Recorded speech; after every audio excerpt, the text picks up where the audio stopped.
What's up, y'all? It's your girl, Tanisha Johnson, aka TJ Self Care. I am happy to be here with you in another episode of Moments of Reflection. I almost said Heal, Pray, Grow podcast, y'all. Maybe I want that name back again. I don't know. I really like our moments of reflection though. At any rate, today's episode we are going to be talking about, you already clicked on it, you already saw the title, you already know what it is, okay? My heart is broken. Now what? Now what? People have been asking for this. And I go emo real quick, real fast, okay? I don't know if anybody ever saw the movie Inside Out, but if I had to connect with one of those characters, it would definitely be Sadness. Sadness was my girl. Sadness is my sis. When it comes to anything sadness related, okay? I could go there anytime, drop of a dime. I don't know why. That's just the way God made me. That's just the way things in my life have set up. I have the gift of mercy, and so it's very easy for me to sit down with someone and any emotion that they're feeling and connect. But if that emotion is sadness, I'm 100%, that person. And when it comes to having a broken heart and healing, we have to understand that the way that we interpret and the way that we hold things has to be different. When we're healing from people pleasing and codependency, you have to learn to change your perspective. Everything cannot always be this like, oh my God, why is this happening? I'm devastated, so forth and so forth mindset. Now, am I knocking that? Absolutely not. But what I'm saying is, it's okay to sit in that feeling, but allow that feeling to move you to the next level of your healing. Don't sit in it and harper over what someone has done to you, or go back and forth replaying it in your mind about how they hurt you. Use the emotion to ask yourself, why am I feeling this way about this? What in particular triggered these feelings for me? What exactly was said? Why is what was said triggering me? Don't stay in the fact that the person said it. Ask yourself, why is that triggering you? They told you they think that you are petty. They told you they think you are too sensitive. They told you that you're overreacting. Why is that bothering you? Like, forget who said it. Forget the tone they had when they said it. Why is it bothering you that someone said that about you? That is how we get to the real root of healing. Because I know you're ready for a shift, right? I know you're not listening to the podcast just to be listening. I'm sure I'm a funny person. I'm sure that maybe even my voice brings a certain level of comfort, right? Because your brain knows that when you hear my voice, we're getting ready to talk about something impactful that you need. So I know we got all those things going on, which I appreciate. Okay? Thank you for listening to the podcast. But outside of those things, you are here because you're trying to get a word for your healing. So let me help you break the root. Let me help you crack the code, whatever phrase you want to use. When we are focused on healing, we do not sit in our emotions and stir the pot about who said what, when they said it, how they said it, We sit in the objectives, okay? The facts of the situation. The fact is somebody said or somebody did XYZ and it made you feel ABC. Why do you feel ABC? That is where your healing lies. So when it comes to dealing with a broken heart, that's something that I've dealt with more than once. We all have, really, right? And one thing that I'm learning about dealing with disappointment is we have to first get to a place of understanding what is disappointment to us. How did we get in this situation? Did we put, a certain level of trust in a person that maybe they had not really fully earned yet? Did we overshare about our dreams, our goals, our inspirations? Did we, somehow automatically assume that this person was going to be able to support us based on how they were acting? Healing from codependency and people pleasing when it comes to heartbreak can be devastating, because what we learn is we have attached ourselves to people that never had the capacity to really support us. And now we're caught in this crossroad of trying to figure out, how do we show up for ourselves? How do we navigate this relationship, right? And for some of us, we married to these people,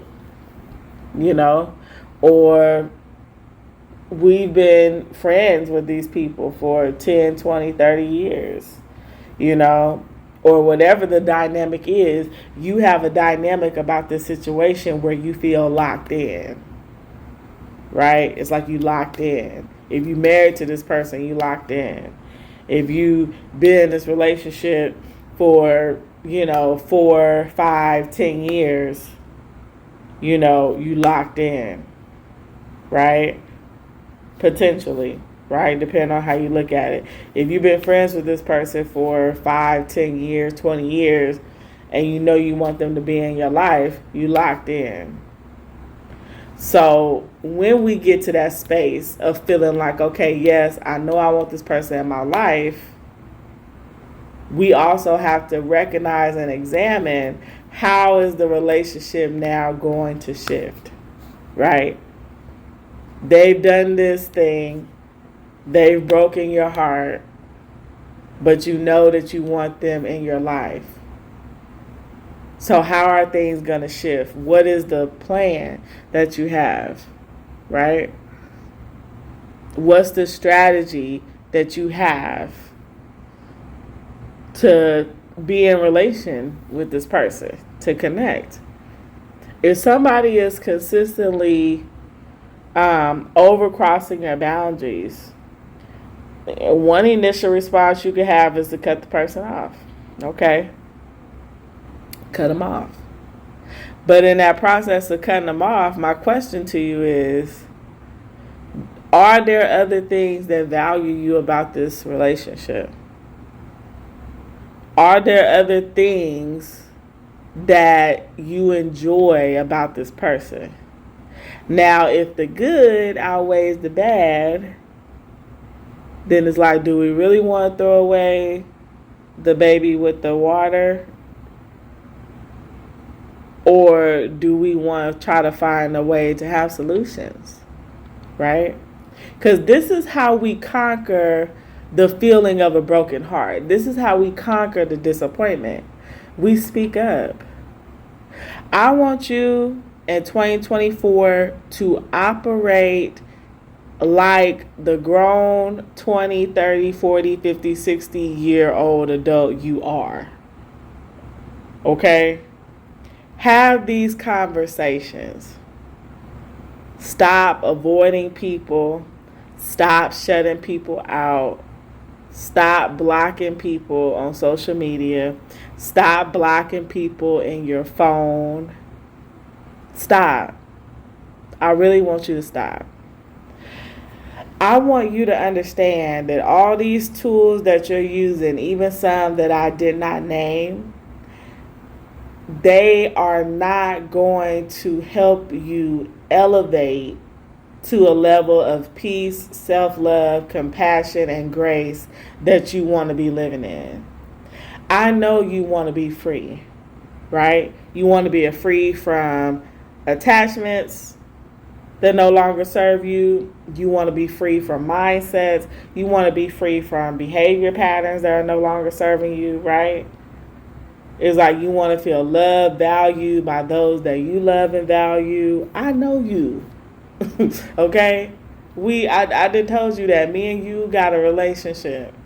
Even though you listening to me and I don't know exactly, what you look like and your name, I already told you that I love you and I know you. We friends. We family. Period. I'm not going nowhere. Okay? I'm not going nowhere. And I'm not going to stop telling you the truth. You want this for your life. So because you want this for your life, you need to start to accept you can't keep moving like this. Listen, I had situations, Lord have mercy, last year, 2023, honey, I wanted to cut people off so bad. I wanted to pass out my middle finger to so many people. Just like what was that Oprah thing? You get one, and you get one. I just wanted to be like, if you, I'm done. I'm tired of you. I see what you've been doing. I see that you've been trying to manipulate me. I see that you've been playing with my emotions. You've been playing with my emotions, which equates to playing with my mind. And then when you start playing with my mind, now you start playing with my money. And see, now I got to cut you. Those are conversations that I wanted to have with people. But that was a much wounded and younger version of me that I cannot operate in anymore. I am so embarrassed about some of the ways that I have handled people in the past.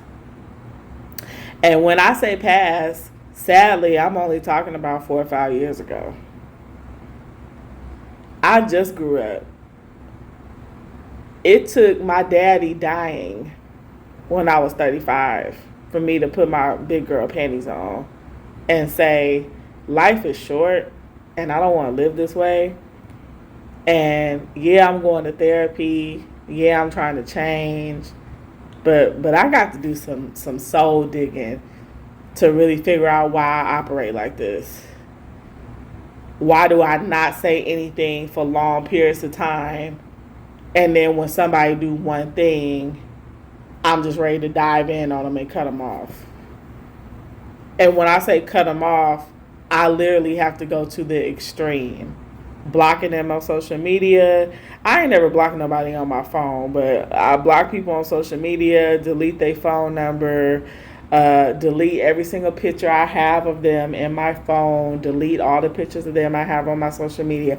I literally have to act like the person doesn't exist just so that I can function and not feel abandoned by them. Wow. Did you pick up what I just put down? I know you did. And I know you operate in similar ways. And that's the reason why I want to talk about that today. That's what you're doing. We go to these extremes because we are trying to block out feelings of abandonment and rejection.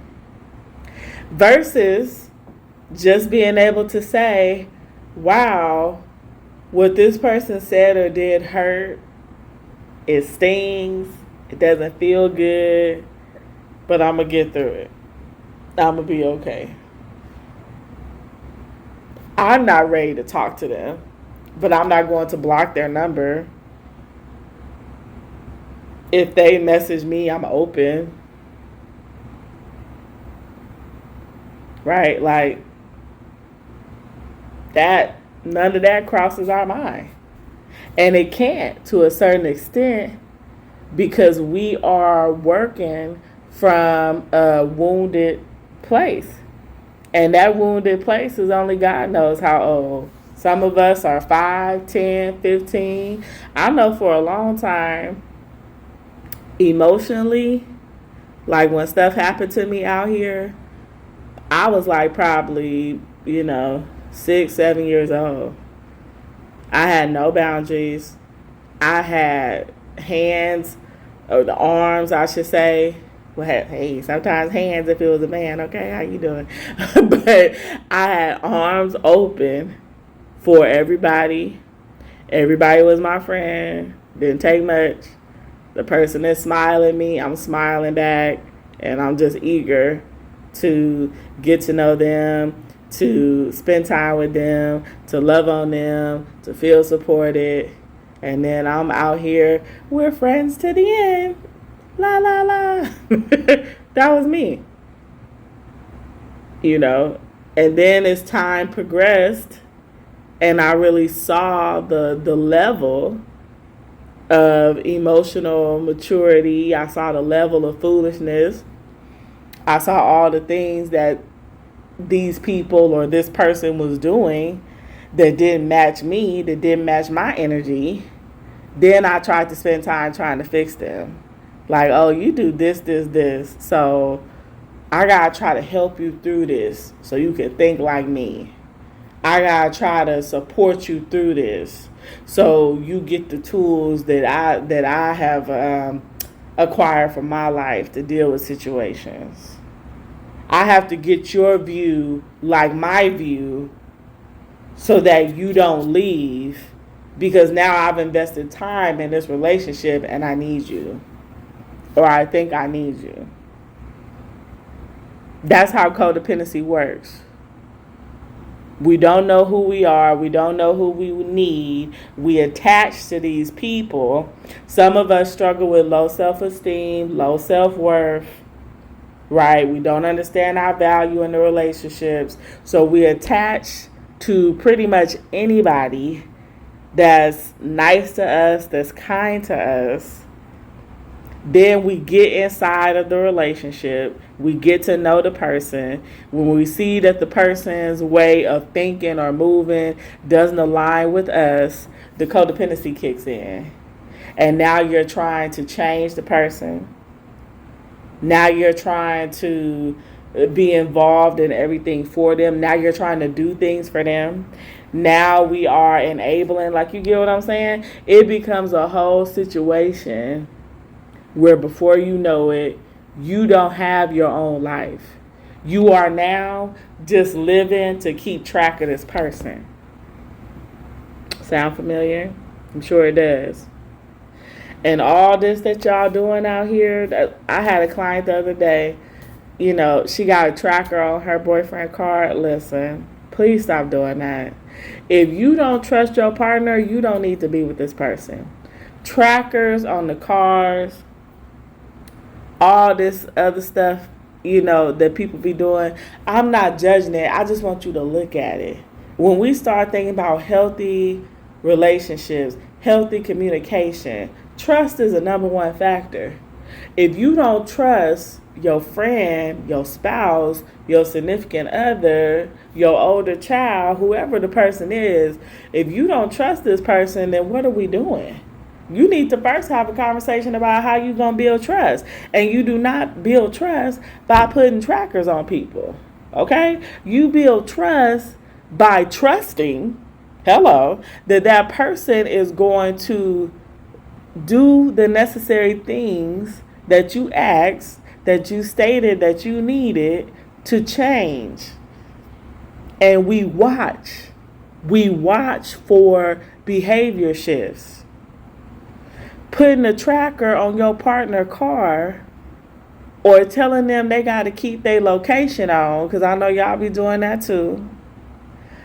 Doing all of that stuff is not helping you trust this person. You just increasing your anxiety. You have now created a job for yourself. You ain't even in a relationship no more. You babysitting now. Now you on the phone trying to see where he, she, or they at. Now, you doing whatever You on social media, you watching the stories, trying to figure out where they at. You ain't even living your life no more. To keep it 100 with you, you ain't even in a relationship no more. You are now parentifying your own partner or spouse or whoever it is. We got to stop doing all this, because all of this is not going to get us to where we are.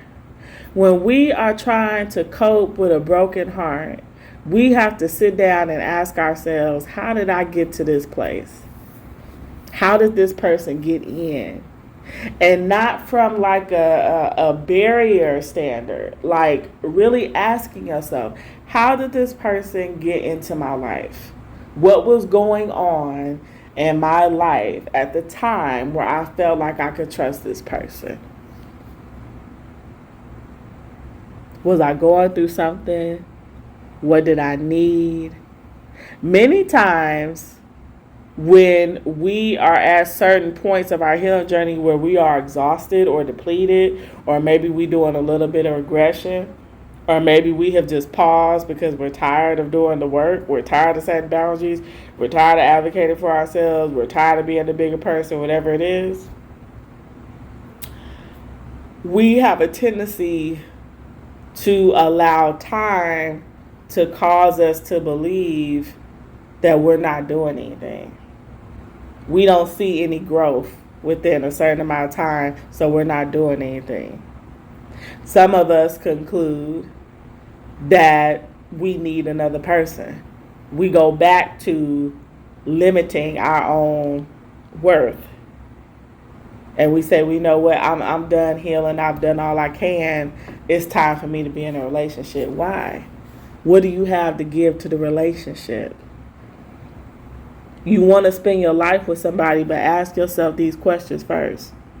Do you know who you are? Who is this person signing up to be with?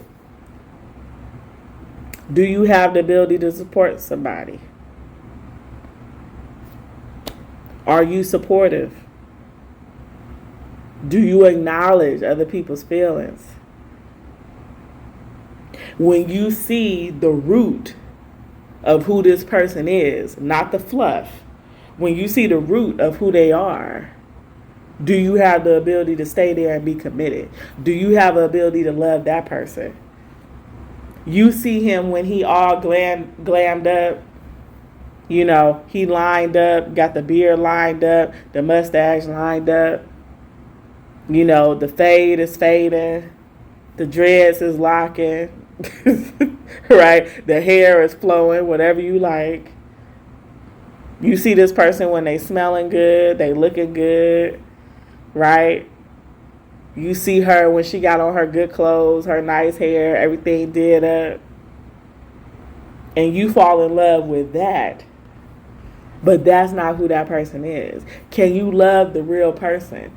When the makeup come off, when the clothes come off, when everything come off, when you find out that they're struggling with depression, when you find out that they have issues with communicating their needs, when you find out that they've been raped before, when you find out that they are still healing from a divorce, when you find out that they're bad with money management, when you find out that they're bad with planning, can you love that person?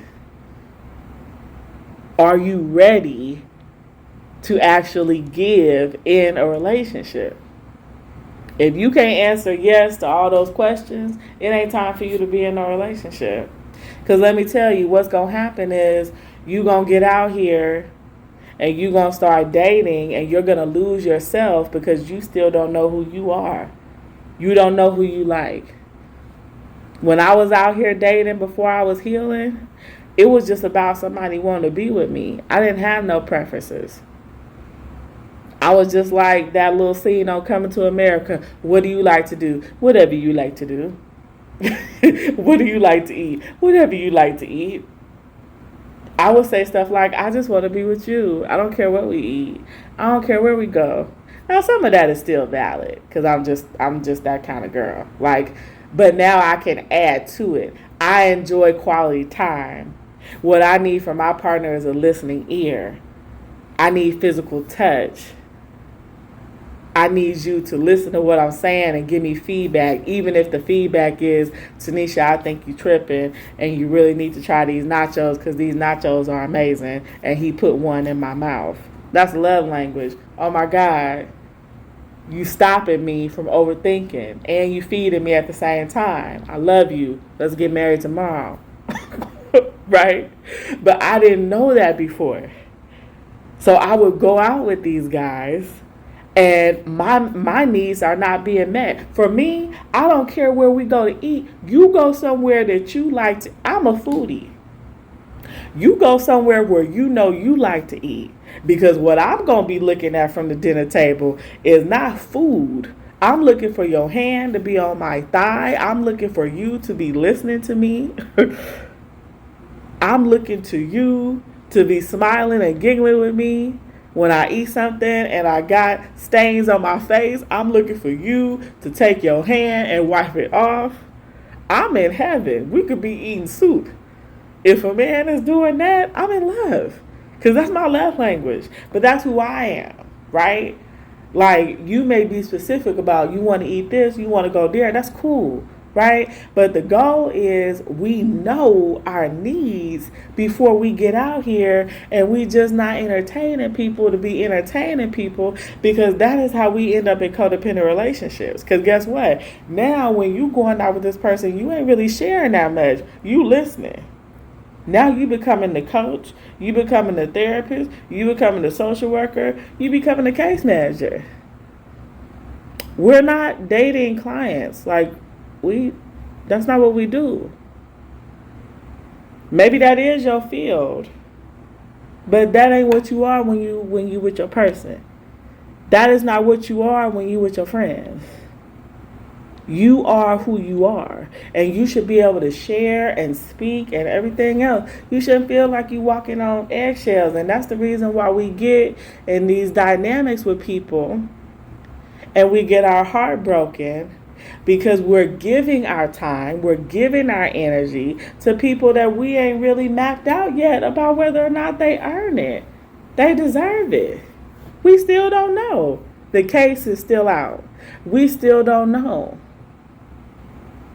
And some of us, we go days, we go weeks, we go months, we go years engaging with these people that can't support us, and we feel really, really heartbroken about it. So I just want you to know that heartbreak is never easy. But I hope that in this episode, I have given you some tools that you can use moving forward. My goal is to always help you understand, what's going on. I want to be the person you go to when you say, Tanisha, this is happening, and I want to know why. Like, I want to know why I got myself caught in this situation. That's what my podcast is for, So as you reflect on your moment of reflection, my reflection moment for this week was what I just talked to you about. I had to ask myself, Tanisha, how did you